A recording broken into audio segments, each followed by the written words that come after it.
Namaste. Welcome to our Namaste. Nation State Dialogue series. राष्ट्र राज्य संवाद श्रृंखला में आप सबका स्वागत है. I am Dr. Geeta Kochhar, moderator for today's discussion. The series is a multidimensional dialogue to engage various scholars, diplomats, practitioners, strategists, away personals, writers, academicians, and people across globe to initiate a discussion over various issues concerning nation-state paradigm approaches like politics, economics, diplomacy, international relations, language and culture, and many other topics. We invite new individuals in every episode of the series to talk about their concerned field of work, study, or research. The idea is to have better knowledge over various issues in brief and to comprehend the minds. It is a knowledge-enhancing and exchanging platform whereby our young minds will learn to look through the lens of others in a more pragmatic and rational way. To launch the first program of our series, we have with us esteemed career diplomat, Ambassador Mohan Krishna Shrestha from Kathmandu. His Excellency joined the Ministry of Foreign Affairs, the Government of Nepal, on 20th March 1983 and worked for 31 years. His Excellency had his stint in Bangkok, Tokyo, Abu Dhabi in various diplomatic posts, including Charge Affairs, and was appointed as Ambassador of Nepal to France, Greece, Monaco, Portugal, and Spain. He was also appointed as permanent delegate to UNESCO. His Excellency has been a part of summits of the non-aligned countries in Jakarta, Cartagena, Colombia, and Durban, South Africa, and attended SAC Summit in Thimphu and United Nations General Assembly sessions in New York. Ambassador Shrestha has traveled to 74 countries in 7 continents. He has established a Center for Diplomacy and Development in Nepal in February 2018. His Excellency is a polyglot and can speak several languages, from Newari, which is his mother tongue, to Nepali, Hindi, English, Japanese, French, and Spanish. It is a pleasure to have him with us to discuss his recent book, 3 Decades in Diplomacy, which was originally published in Nepali in October 2015 as Kutniti Mein Teen Dasak. Welcome, Hajur, to our program. To begin with, let me first question you about your book. What were the reasons and boosters to bring out this out-of-the-ordinary book on diplomacy? Can you briefly explain about your book? Namaskar. Thank you very much, Dr. Geeta Kochhar. First of all, I thank Rashtra Rajya Samvad program and in particular to Dr. Geeta Kochhar for this kind invitation. As I'm speaking to the Indian audience, I might be tempted to speak partially in Hindi also. Hope all will accept it. Namaskar to all audience. I work in our diplomatic service for a total of 31 years. I work in 8 countries and travel to 74 countries as told by Dr. Geeta. Attended many seminars and summits. These all combined gave a rich and useful experience.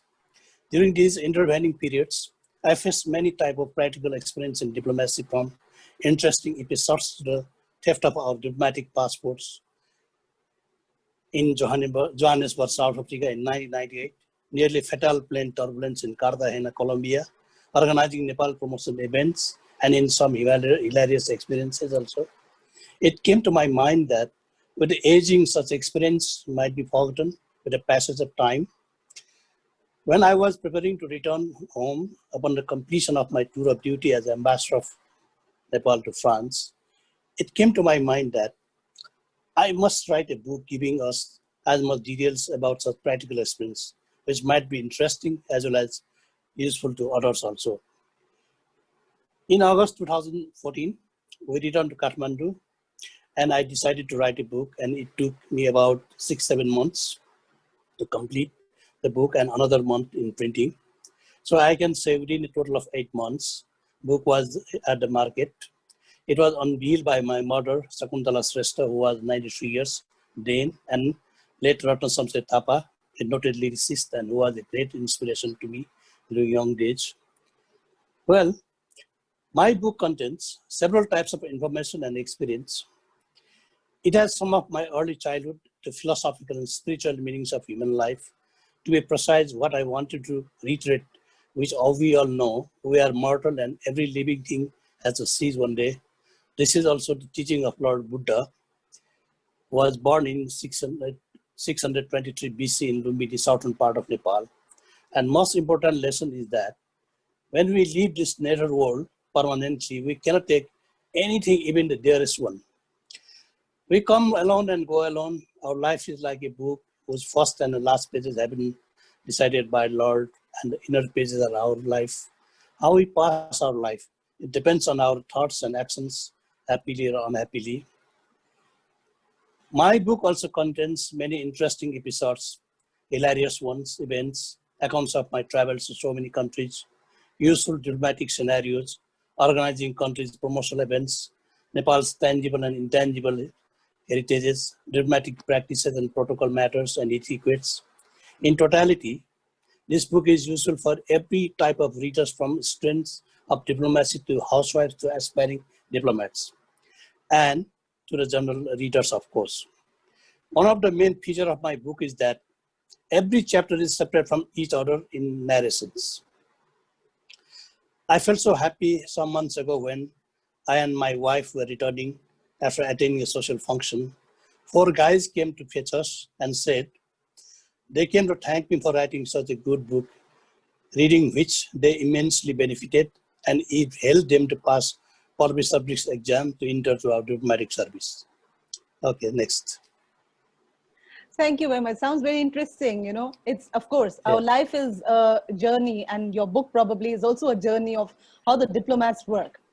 You have written the book dwelling into the insights of diplomacy and protocols.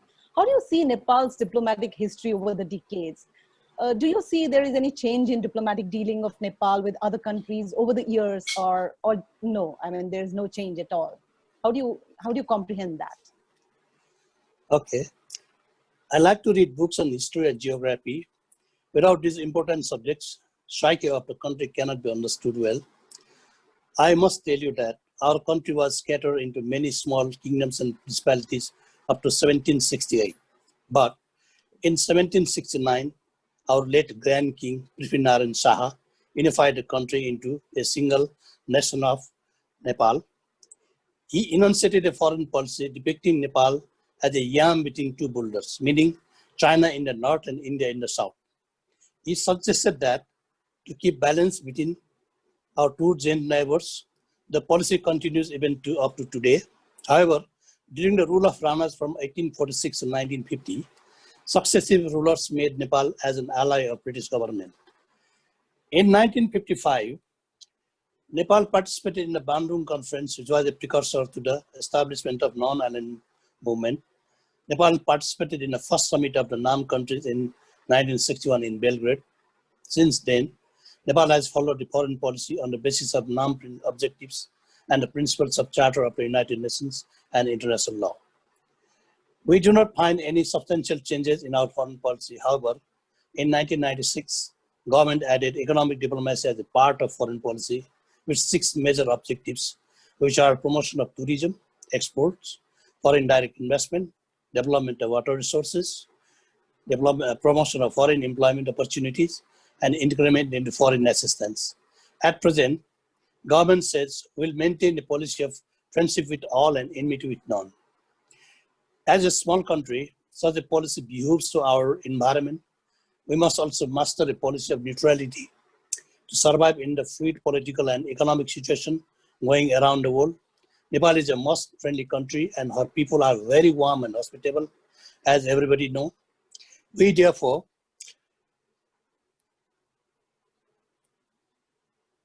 inspire to have friendship with as much as countries and brook enmity with none. Okay, please. Yeah, this friendship actually takes me to my next question, which is very, very important when we talk about India-Nepal relations. As an insider and practitioner, how do you see diplomacy over personal relations? Is it that diplomacy works better if you have personal rapport? Or is it that personal rapport is far different from diplomatic dealings? Because you just pointed out, you know, Nepal, I mean, people are very friendly. They want to be, they are very peaceful. They want to have interactions. So how does, you know, diplomacy play a different role when you are, you know, this kind of reputation with other people? Of course, there's a good nexus between diplomacy and personal relations. People run diplomacy in every country. In a diplomatic hierarchy, there are many types of posts available. Ambassador comes to the highest rank. Governments appoint ambassadors to foreign countries, taking into consideration many factors from his or her background to the seniority in the service. They work in the embassies and in the foreign ministry. A diplomat, wherever he or she works, must maintain good personal rapport with his or her colleagues, both junior and seniors. Good personal relations bring good results and cooperation, whereas bad personal relations lead to chaos, discontentment, and misunderstandings. Normally, diplomats are taught to never to say no, and it is said that an able and astute diplomat can guide a reluctant man to go to hell smilingly. In my view, every diplomat must have a good habit of making friendship with colleagues and exchange cooperation. A diplomat alone cannot fulfill his or her assigned duties. It is for sure good and positive personal relations will bring many success. At all times, we must try to maintain good relations with not only our colleagues, but with all the people where he or she is serving. At the ministry also, we find sometimes bad relations lead to very bad situations. So as a diplomat, normally must know how to maintain good relations. You know, I work in Bangkok. I left Bangkok in 25 years ago, Japan in 2002, and Abu Dhabi in 2009, and France in 2014. Because my personal lessons and good service to the people, even now people remember me and my wife, my family. We did nothing great, you know. Whatever we could do, we did in time, just with the intention to help the people. And that was the impression people have. This guy is something different from others. That is the impression I gave to all the people, and I'm happy for that. Yeah, absolutely. I mean, an ambassador itself is a position where you want to be interacting with people. You need to be representing your country, and the kind of posture an ambassador has gives the impression of how the country is dealing. So let me, take you to India-Nepal relations, where we do not have, a dependency on very strict diplomatic protocols, while we have it with other countries. Say, for example, India with China, China with US, and there are many kinds of relationships where you have very strict ways of dealing, even among the diplomats. But India-Nepal relations are a different kind of, relationship. What advantages and disadvantages exist due to this proximity of ties, in your view? Thank you once again. Nepal and India established diplomatic relations on 13th of June 1947. That is 63 years ago. Since then, our two countries and people have been enjoying excellent level of relations. India had extended generous economic and technical cooperation to Nepal. Many projects have been accomplished with Indian cooperation, which are accruing benefits to our general public. Our relations is based on mutual, multifaceted socio-economic factors.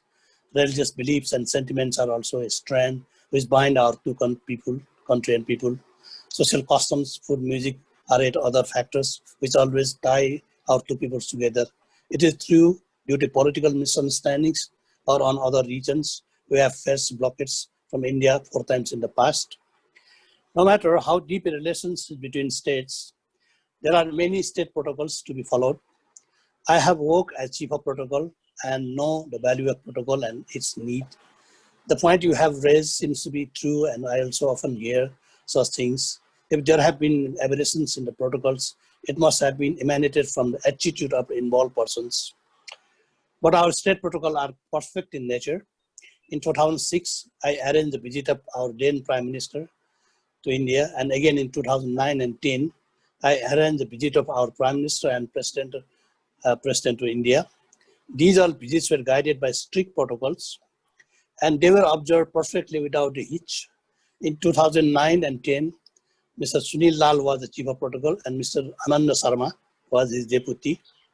They were good and experienced people in protocol matters. Due to our perfect understanding, we did not face any problem while working together. A good diplomat must always follow the protocols of the receiving state. Nepalese are protocol conscious people, and if they found any foreign diplomat violating our protocols, they will not leave it without making a hue and cry. Okay, but as you just mentioned, India-Nepal relations are more religious, cultural, more close ties, I would say. But how do you see Nepal's diplomatic relations with other states like China? Do you find that it is different from that of India? Has this changed in the recent years, or there is some kind of animosity, especially when we see, considering there's a lot of informal connections Ambassador Ho Yan-chi, the Chinese ambassador, has with Nepali leaders and army personals. Do you see a new way of diplomatic engagement, coming up in India-Nepal relations vis-a-vis Nepal-China relations? Thank you. Nepal enjoys diplomatic relations with a total of 168 countries out of 193 UN member countries. Nepal exercises her diplomacy with both India and China on the basis of merits of the issues. Both countries are very important countries for us. With both countries, we have maintained good relations since hundreds of years. It is true that with India, we have much commonalities in terms of religion, social customs, and many more. We have open borders also. We do not need visa to travel to each other's country. With China also, we have excellent level of relations, especially since last few years. A lot of interactions are going on between our two countries and peoples. Many Chinese airlines are flying to our country from several cities. Thousands of Chinese tourists visit to our country and enjoy. So such developments are quite natural, which develop with the passage of time. We do not lean to any country, and neutrality in the exercise of diplomacy has been a hallmark of our foreign policy. Ambassador of any foreign country is most welcome in our country when sent by the friendly government. A duty-bound ambassador naturally visits our leaders and other people of high dignity. A new ambassador must know the high dignitaries of the receiving state for proper functioning. Friendly disposition of our leaders make the job of an ambassador quite easy. Regarding Her Excellency Chinese ambassador, I met her once, soon coming to Nepal as ambassador to Nepal. She joined a dance class and learned Nepali dancing. And we saw her participating in a group dance. It enthralled our people. Cultural activities forms an integral part of diplomacy. Another instance is that back in 1993, when I was working in our embassy in Bangkok, we hosted a Nepal promotion event. When the program was going on, our guest, Philippine Ambassador to Thailand, Madam Rodalinda Tirona, all of a sudden went to the stage and danced. Then we all went to dance in the stage, whether we know better or not. So this is the part of cultural diplomacy also, where even ambassadors, diplomats, they enjoy being part of the cultural events, and the moment becomes very ecstatic, Meeting political and government leaders as well as people from different walks of life is a natural duty of an ambassador, as I understand. So you do not find there was something exceptional when the ambassador Ho was dealing with the Nepalese leaders, because this is just like a part of the diplomatic work, isn't it? I don't see any such changes, because when the policy of the government changes, then only we can feel the perception, Just going to visit somebody, it doesn't signal that anything is going to change. Okay. It must come out what changes has brought by the visit. That will be substantiate if there is any change. Otherwise, this is just a visit, meeting the people. It doesn't signify anything. I think the moment you talk about the changes, we should really think about the current issues that India and Nepal are facing. And it is often said that there is diplomatic failure of current regime, or there is some kind of a break in diplomatic connection between the two states. How do you see the diplomatic ties between India and Nepal in the present times? Well, between the countries like Nepal and India, which are very so close, at times the issues emerge between our two countries when they hold divergent views on the issues. It doesn't mean that countries as close as India and Nepal will break diplomatic relations. I totally disagree with this type of baseless thinking or views. Nepal and India hold excellent relations except some problems at time. Those are problems which can be solved by mutual understanding and talks, as well as by negotiation.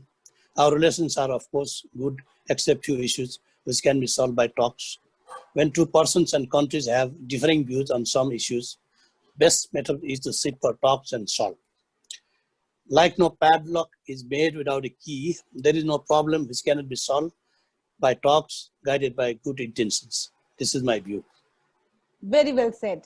Okay, so let me ask you another question, which is, it's often said that as a good diplomat can make the relations very good, and a bad diplomat can actually break the harmony between the two states. So what role do you think diplomats have played and can play in ties between India and Nepal, specifically considering the kind of issues that have cropped up and the kind of gap that has really come into the relations? How do you see, what roles the ambassadors need to play, whether it's the Nepalese ambassador in India or the Indian ambassador in Nepal? This is 100% true. A good diplomat often contributes to make the bilateral relations more strong and solidified. And at the conclusion of the tenure of such diplomats, receiving states award them also with their state honors. That is a usual practice. When the receiving state recognizes that this ambassador of that country has really done in an excellent way and contributed to further strengthen the relation between two countries, then these countries award them also with their honors. That is a natural way. While bad diplomats who come from different services can ruin bilateral relations because they are not trained what to speak and what not to. Okay? Unpleasant and unwanted remarks by an ambassador can jeopardize state relations. True. We have seen such incidents quite often. When a receiving country gets offensive and unwanted remarks from an ambassador of a foreign country, he can be expelled from the country, declaring persona non grata and asked to leave. It means that ambassador's stay in the receiving state is undesirable and tantamount to a grave offense. Diplomats working in our respective embassies in Kathmandu and New Delhi must be very sober, decent, while speaking with deep mutual understanding of our respective feelings. They must work in good harmony and respect each other. Any offensive remarks must not be spoken. They must harbor sincere cooperative attitudes. While in Paris, I got maximum cooperation from the Indian embassy diplomats when issues came. In particular, I would like to remember Ambassador Rakesh Sood and GCM Gayatri Kumar. Diplomats must also keep in mind that they are working to build the relation, not to ruin. Such motivation will indeed bring good results. Thank you very much. We have a very limited time now. So your last, suggestions to all those who want to join as a career diplomat, what they need to read, understand, or work to be a capable and smart diplomat like you probably. Thank you. Diplomacy is a very good discipline, well paid with extensive travels, commingling with friends from all over the world. We meet the people with different views, yet we make friends. While I worked in Tokyo, I was minister counselor, second man, but I enjoyed the friendship of ambassadors from many countries, from India, Bangladesh, Sri Lanka, Pakistan to Guinea, to Paraguay, to Bolivia, and many other countries. Of course, some ambassadors hold high hubris, but some are as friendly as anybody. I wish to remember here, Indian ambassador to Japan, Mr. Aftab said, was so friendly to me. Anyone aspiring to join diplomatic service must have sufficient general knowledge, good command of national language, English, and if possible, any other foreign language under United Nations. At a personal level, EC must be very studious, hold sufficient knowledge of national and international burning issues. EC must be adept in speaking and influencing people, must know how to dress properly, and must be very sociable. I remember during my work in our foreign ministry, I had a good discussion in Spanish language with Mrs. Mukta Tomar, who was then first secretary in your embassy in Kathmandu. When we were talking, our guests gathered around us to listen to know in which language we were talking.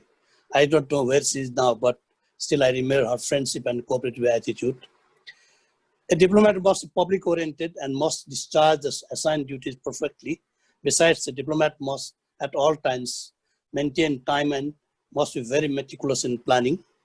While working in the protocol, a diplomat learns such things and it will be useful for them at all times during the service and beyond. Thank you very much. I think the major takeaways are you have to be very cordial, polite, sweet, have to be religiously inclined towards people, build up the cultural connections, which is very important. I think India and Nepal will do the same. And we would be able to overcome the kind of impediments that have cropped up. Dhanyavad, thank you very much for watching this program. And we will be in touch with you.